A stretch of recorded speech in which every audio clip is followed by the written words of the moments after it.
Over the past 3 years, the Wrestleverse has continued to expand like never before. Sanctioned and unsanctioned fight leagues, wrestling promotions, underground fight clubs, and narrative correctors. The Wrestleverse continues to become ever more connected with each passing second, opening doors to dream matches fans never thought were possible.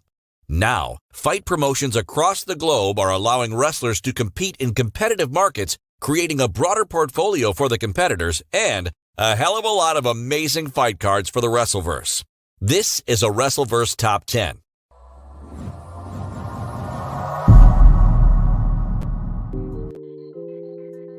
What's up, fight fans? Greetings from the Wrestleverse. You guys already know what time it is. Y'all saw the intro. Thank you guys for tuning in for your Wrestleverse Top 10. And we got some pretty interesting stuff, as usual. I can't complain. I actually do like it. And I got a new chair, so I'm super happy. But let me not digress. Let's get right into it. So let's start out with number 10.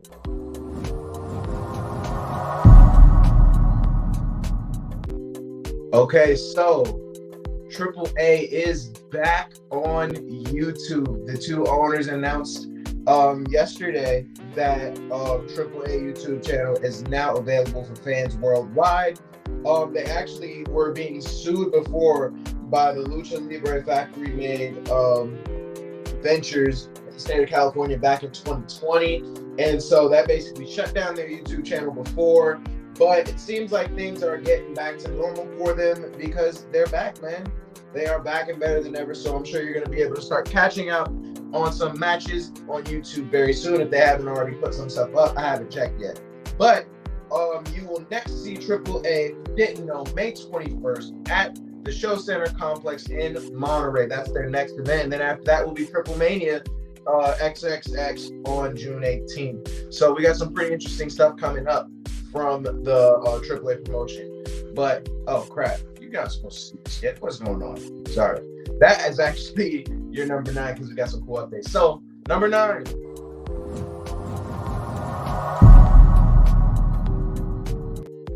All right, so we have a bit of an update on the whole Kotabushi situation. And he is allegedly still employed with NJPW. Not sure how long that's going to be. I don't know what's going on. Obviously, the higher-ups are not happy with Kota's comments, and his public outcry on Twitter and everything. So I'm not really sure what their next move is going to be. If they are going to fire him, I feel like they would have fired him already. So maybe they're going to work with him. Maybe they're going to figure something out, or maybe they'll just, fuck up his career. We've seen that happen too, but that would be such a shame. But I don't really know what's going to happen, but, I'm going to keep you guys updated. But there you do have it. He is still employed with NJPW, at least at this time. But let's move on now to number 8.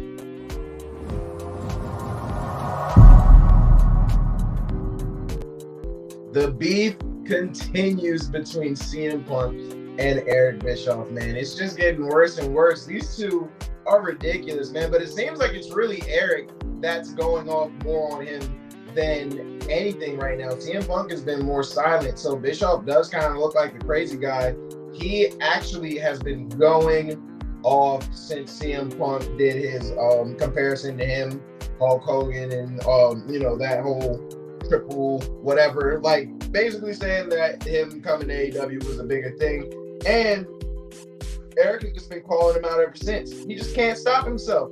He talked about basically CM Punk being a failure to live up for the high standard of AEW.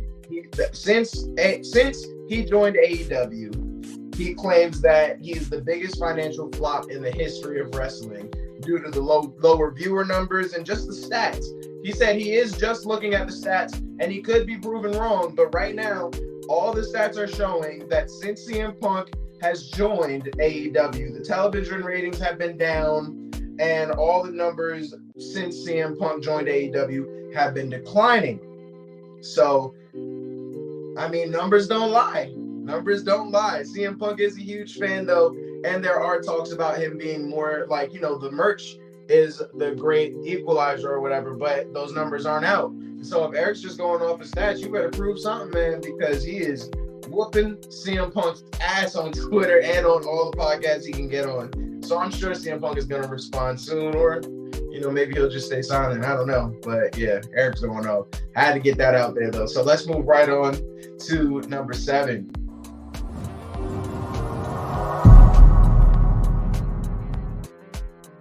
All right, so Keith, you beat me to it. You want to know about why Ric Flair is returning to wrestling? Well, so do I, man, because it turns out that Ric Flair is indeed coming back to wrestling. And I mean, clearly he loves doing it. He clearly loves wrestling and he wants to get back in the ring one last time. And just so you guys know, he will be doing his final match on Jim Crockett Promotions, July 31st. He announced it on Twitter and did say, this is going to be it. But I'm not happy about it. And I don't think a lot of people are happy about it. And one of the people that are on my side with it is Chris Cruz from the former WCW announcer from back in the day. He is very against it as well. He's actually made a public appeal to stop Ric Flair from wrestling due to his age and all the health issues that he's had. And I actually went on record too and said that on the All Real Crew podcast. What was it, Saturday? So I don't know, man. I'm not really a big fan of this. I don't think that this is going to be a really good thing at all. I'm not excited for it, but I mean, I guess we'll see. I'm gonna tune in on July 31st. I gotta see it. Everybody's gonna have to see it, but do we want to? Be honest. Be honest. You don't. You don't. Anyway, though, let's move on now to number 6.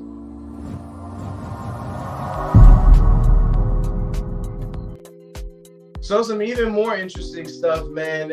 Danhausen and Jeff Hardy have apparently been collabing and have been brainstorming on a sort of spoof of The Fiend where Danhausen is now going to be called The Friend instead of The Fiend. So I have no idea how close in production this was, especially since, Danhausen just got with, his partnership with Hook.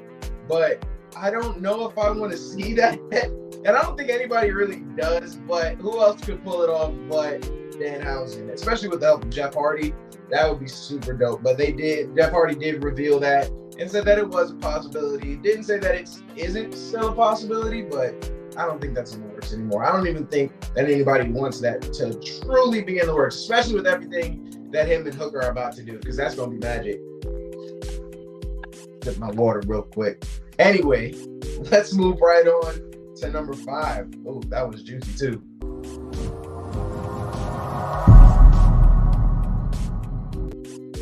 Dude, I don't know what the heck. I was not expecting to read this because I didn't watch Progress.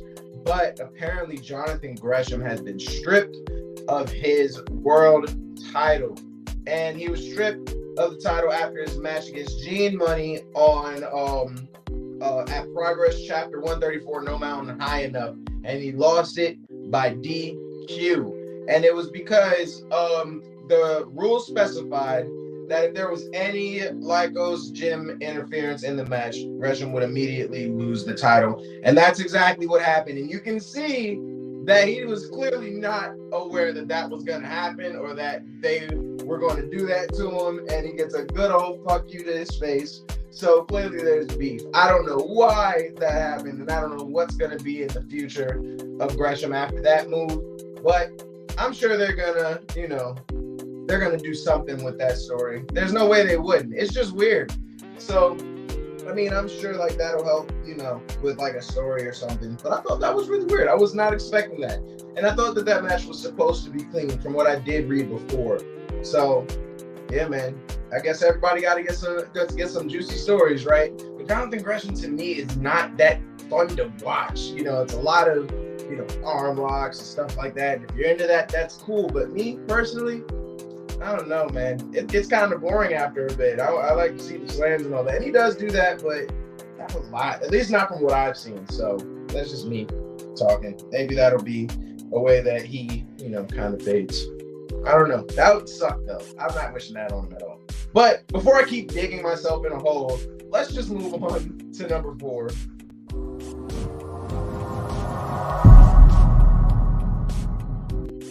So this is some super awesome news, and I'm so happy for this.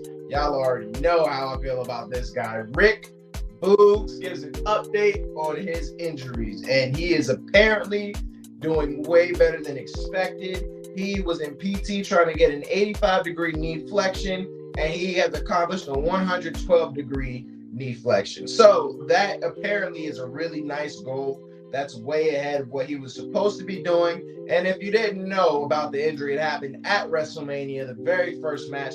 I was praying that it wasn't a work, but I was also worried about the injury, and it was pretty bad. But I'm glad to hear that he is doing good and that, he's doing better than expected. So hopefully, he keeps this progress up and we get Rick Boogs quicker than normal. I would love that, dude. I would love for that to happen. That would be so awesome. But yeah, I guess we're just going to have to keep waiting. Next, though, let's get into number 3.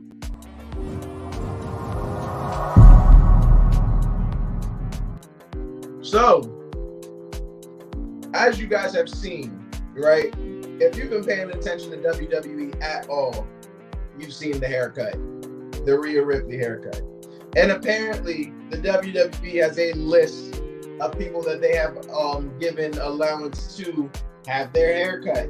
And I thought that this was a pretty interesting list, and I can't even give you all the names because there's a lot. But just to name off a few, you have AJ Styles. Could you even imagine him with a haircut? Damian Priest, and I called it on All Real Crew. I said he's going to get the Ripley cut too. So Damian Priest, Riddle. Well, I don't even know what kind of cut he would get. Seth Rollins, I could see him getting a fade. I'm not even gonna hold you. I could see him rocking a nice fade, like switching up from everybody. Drew McIntyre, no man, maybe a mullet. Give my man a mullet. The Usos, they gotta keep it. Either that or go Baldy. Give him the Rock Baldy. Madcap Moss is in on this. Man. I can see him having the same cut as Ezekiel. As Ezekiel. He can have that. What else? Roman Reigns got to get the baldy too, bruh. It's time to lose all the hair. Apparently he's on that list. But, don't look at that yet either. So there's a whole lot of other names too. And a bunch of bald people too. Ricochet, Paul Heyman was on that list. A bunch, dude. A bunch. Even Happy Corbin. Like, I don't know, man. I don't know what that means that, they allow that, the haircut thing. Maybe it's just like an option for them, or maybe they're pushing for it. I have no idea. I really don't know. But I guess we're going to see in the near future, because I don't think there's any way that every one of them are going to get a haircut. I highly doubt it, but prove me wrong. Let's see in the next few weeks, I guess. But let's move right on to number 2.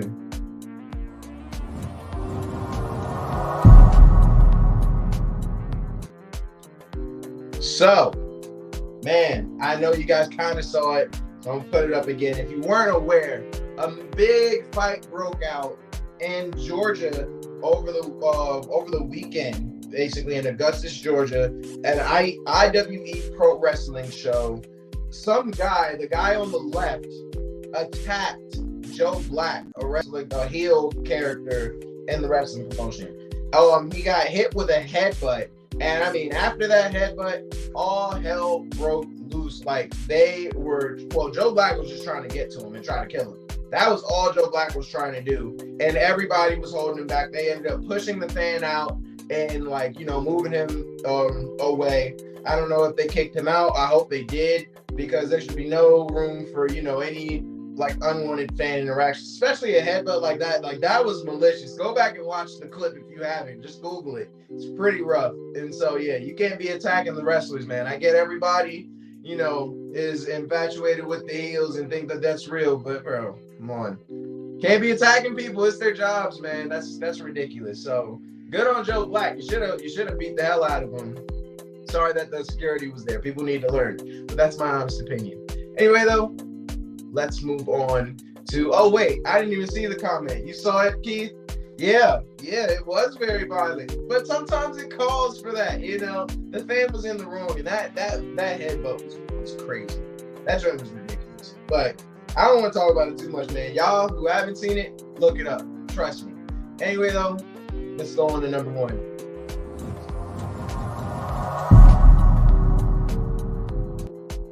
oh man, these just get so fast. But I mean, I gotta always talk about it whenever MJF comes up because he's the next star, bro. Look at that halo. Whoever did this, props to you, man. But MJF is apparently pissing off some higher ups.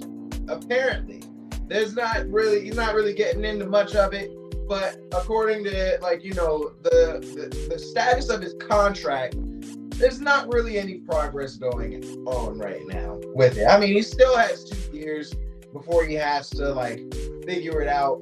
But it's really looking like he's gonna go to the WWE, which is awesome news to me, and I'm pretty sure everybody else would love that. I already said it, and we talked about it exclusively or extensively on the Aura Crew podcast. Yeah, I'm gonna keep plugging it. You better watch it. But yeah, man, there's a lot of potential with MJF going to the WWE. So I'm sure he's gonna ride out his contract, and unless Tony Khan gets money that I doubt he has. I highly doubt Tony Khan has the same bag that Vinnie Mac does. So I'm sure MJF is going to move over to the WWE. And that would be great. So I'm really looking forward to that. But that's all I got for you guys today, man. Y'all have made it through the top 10 moments of the weekend. And yeah, it was a lot. I told you, it was a good amount. But thank you guys for watching as always. Like, comment, share, and subscribe to Take It to the Ring. Follow us on Instagram, TTR Wrestling. Follow us on Twitter, Take It to the Ring. What do we got tonight, guys? It's Monday, so it's Raw tonight. We're live tweeting that. Rundown tomorrow, top 5 at 5. Then, NXT. So, yeah, we got a good amount. It's going to be awesome, man. I'm looking forward to all this stuff as usual. It's always fun for me, man. Thank you guys always for watching. Oh, we got some more comments, though. Apparently, MJF thinks he's God's gift to wrestling. He's in over his head. He is God's gift to wrestling. Let's not act like he's not the best heel out right now. I'm not going to say, he's too full of himself. But I like the fact that he's so full of himself. Because he's young and he has so much time to, keep going and keep getting better or worse, however you view it. But it's going to be fun. That's all I'm saying. It's going to be a good time. So, yeah, man. But I got to wrap this up, guys. So thank you so much for watching as always. And y'all know I'm always going to be here every day, all day. So keep tuning in, keep watching, because we're always going to have some new news for you. And I promise I'm going to keep making it interesting. So until next time, guys, it's your boy T-John. Keep it real.